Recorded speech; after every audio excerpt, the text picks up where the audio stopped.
इस बीच आपको बता दें, मंत्रिमंडल बंटवारे पर आम आदमी पार्टी के नेता सांसद संजय सिंह का बड़ा हमला। एनडीए के सहयोगी दलों को मिला झुनझुना मंत्रालय।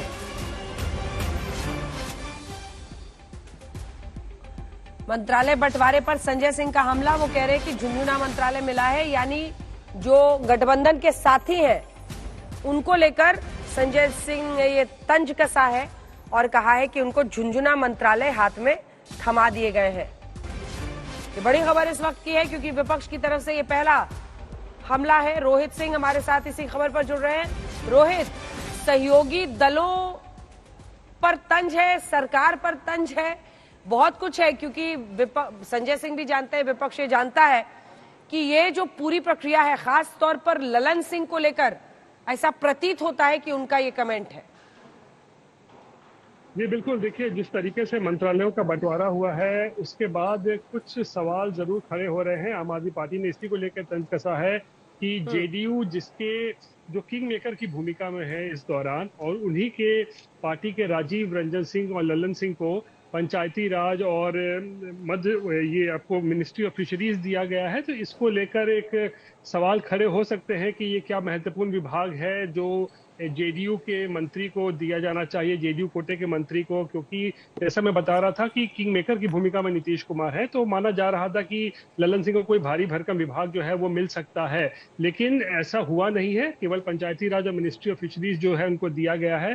साथ ही साथ चिराग पासवान को भी जो है वो खाद्य प्रसंस्करण दिया गया है, तो और जितना मांझी को एमएसएमई दिया गया है।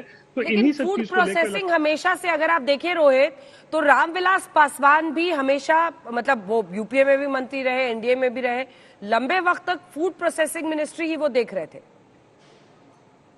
जी बिल्कुल, खाद्य प्रसंस्करण विभाग जो है वो रामविलास पासवान काफी लंबे समय तक देख रहे थे। तो लेकिन जो हमें समझ में आ रहा है यहाँ पे देखिए सीधा निशाना जो है वो जेडीयू पे किया गया है, ललन सिंह पे किया गया है, क्योंकि यहाँ देखिए नीतीश कुमार किंग मेकर की भूमिका में है, और ये इसलिए जो है कटाक्ष भी किया जा रहा है नीतीश कुमार की पार्टी को लेकर कि उनके पार्टी के 12 सांसद समर्थन कर रहे हैं मोदी सरकार को, और उसके बावजूद भी क्या मिलता है, तो पंचायती राज और मिनिस्ट्री ऑफ फिशरीज दे दिया गया है।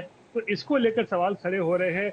दूसरी तरफ रामनाथ ठाकुर को भी लेकर जो भी जेडीयू के आते हैं उनको जो है मिला है, मिनिस्टर ऑफ स्टेट है एग्रीकल्चर और फार्मर वेलफेयर। तो मुझे लगता है मिनिस्ट्री ऑफ एग्रीकल्चर यानी कि शिवराज सिंह चौहान जिस विभाग के हैं उसमें ये एमओएस होंगे रामनाथ ठाकुर। तो इन्हीं सब चीज को लेकर तो रामनाथ ठाकुर शिवराज सिंह चौहान के जूनियर होकर काम करेंगे। देखिए, अगर आप बड़ी तस्वीर को समझिए, चाहे वो जेडीयू हो, चाहे वो टीडीपी हो, इन तमाम जो नेता है उनकी तरफ से चर्चा बातचीत पहले हुई होगी, क्योंकि अगर विपक्ष की तरफ से ये भी कहा जाता है तो शायद इसमें एक उकसाने की भी स्थिति होगी, क्योंकि अभी से ही खबर आ रही है महाराष्ट्र में सबसे ज्यादा आपने देखा कि चाहे वो अजित पवार का गुट हो, अभी से ही हो गया कि हम तो, प्रफुल्ल पटेल ने कहा कि मैं कैबिनेट मंत्रालय होल्ड कर चुका है, मैं एमओएस क्यों स्वतंत्र प्रभार बनूं, तो शायद उस पर नए सिरे से एक स्थिति विपक्ष कर रहा है और झुंझुने की बात कर रहा है। बहरहाल सरकार नहीं, लेकिन मंत्री वही, चेहरे वही हैं, देख लीजिए। और खास तौर पर कैबिनेट कमेटी ऑन सिक्योरिटी, उसमें सड़क परिवहन तो नहीं होगा, लेकिन राजनाथ सिंह हो, अमित शाह सबसे पहले, उसके बाद राजनाथ सिंह आप देख रहे हैं, निर्मला सीतारमण वित्त मंत्री, विदेश मंत्री एस जयशंकर, ये चारों सीसीएस के हिस्सा हैं। कोई बदलाव नहीं है। नितिन गडकरी, कोई बदलाव नहीं है।